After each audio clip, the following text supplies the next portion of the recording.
this week I caked Mr. Potato Head. So this is a toy I had when I was a kid and I loved this toy, except I wasn't really creative with Mr. Potato Head because I only wanted to put him together correctly. See this kid on the back of the box?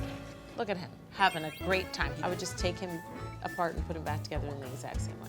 I baked 2 6-inch round vanilla cakes, and then I'm not gonna layer them because this cake is so small and I need it to stay together. And then I started to carve the potato head. So I used Mr. Potato Head as a bit of a template, carving out his main shape and then rounding down all the edges. You know what we noticed, Orhan? Mr. Potato Head has a bit of a booty, does he not? Actually, what he has is junk in his trunk because his trunk opens and you keep the parts inside. So Mr. Potato Head has junk in his trunk. I'm going to use his actual legs as like a bit of a cake stand, place the cake inside. So the trickiest part is that I have to carve this cake to the exact same size. It can't be off, otherwise it won't fit in his legs. The shape is so simple, so you have to get it right, if you know what I mean.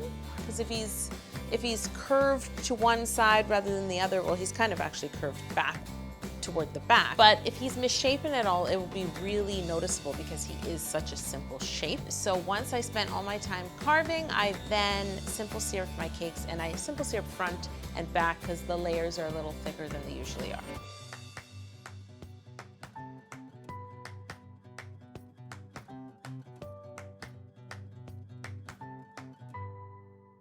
Now that the simple syrup has absorbed, I am going to fill the 2 layers of cake with Italian meringue buttercream. So these 2 layers are front and back of the cake as opposed to one on top of the other. Kind of like Mr. Potato Head because he does have a seam running down the center of his whole body. So it's time to crumb coat. The trickiest thing about crumb coating and icing a cake like this is I need to ice it all around. And this requires a little bit of patience because I iced one side, chilled it, flipped the cake over, iced the back, chilled it, or rather crumb coated it. Then I had to take it out and do the same thing with icing, and I also used my invention. And once he is beautifully iced and chilled, I'm going to start to cover Mr. Potato Head.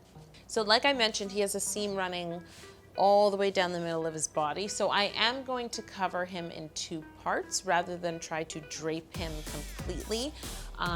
So first I'm gonna cover the back of Mr. Potato Head.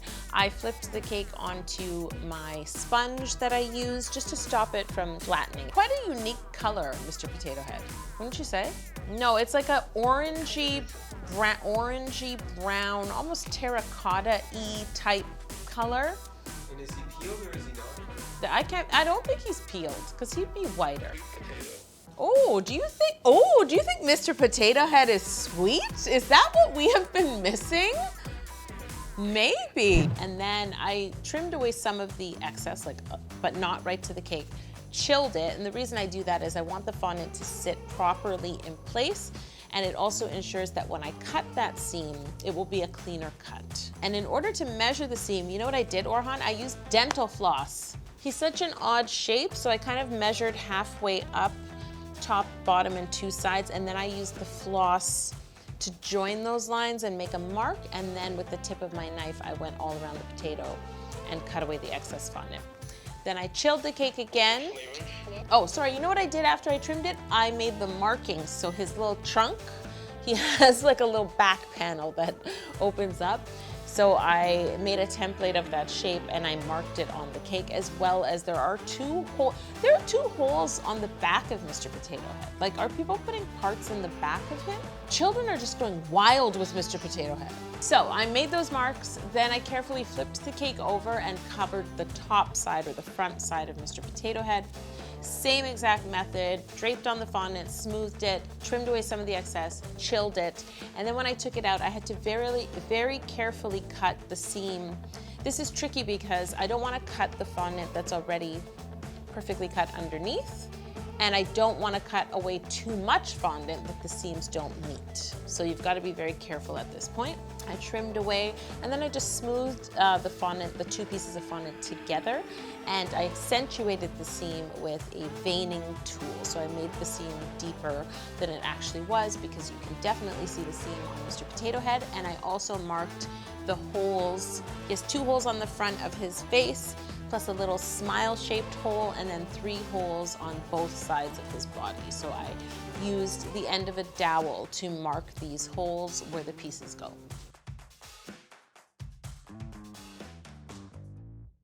Now let's talk about the pieces, because this was the hardest part of the Mr. Potato Head cake. So you'll want to do this ahead of time if you can, and you'll want to make all these pieces out of gum paste so that they can dry. Now that I think about it, I should have just taken the liberty to create some new pieces. Why didn't I do that? Another thing that was really tricky is, because he's curved, I can't allow these gum paste pieces to dry so that they're flat, because then they won't fit on the cake.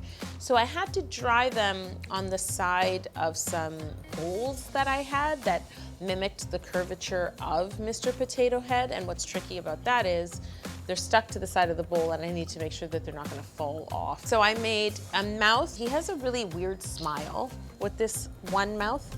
I made a tongue. I made 2 ears, 2 hands, which are in different shapes. What else did I make? Oh, his mustache. I had fun making his mustache, his nose, and then he has a hat. I made the hat and I allowed it to dry on the side of a jug, because the curvature of his head is tighter than the curvature of the front of his face. So I had to keep all these things in mind. And I might add that my gum paste was very dry. I don't know if it was like a bad batch, but it was really dry, which makes it difficult to work with. Orhan, I almost quit when I was doing this. I was getting so pissed off, I was tired. I started making them after I finished another cake, and then I just was thinking, like, this is not worth it. It was so difficult. And then in fact, it was so difficult, Eli had to leave. Because it was so difficult. Yeah, he was like, I can't even watch this. No, but Eli had to leave for other reasons. And so some of the parts, the hands in particular, I filmed with a mount and our iPhone. So you're gonna get that footage too. But I was here till like 8 o'clock at night, and I was just cursing. I do not think he's a sweet potato. I said it. I shed a lot of tears. Yes, please like this video. I shed a lot of tears. I shared them with you, in fact. I will say he has bigger hands. Like his hands are big. I think he's been working out. You know what? New year, new potato. He's lifting weights. Now it's time to, and you want to do this when your cake is really chilled, place the cake on these apple bottom jeans. So we need to put Mr. Potato Head in his pants, and then we can add all these parts. I am going to make a pilot hole before putting the parts in, because even though they are gum paste, I can still ruin them. So I don't want to have to put a lot of pressure on them when I'm folding them and pushing them through the cakes. And then I'll place all the parts in. And yes, I'm going to place them in their correct order, because this is the Mr. Potato Head I want to see.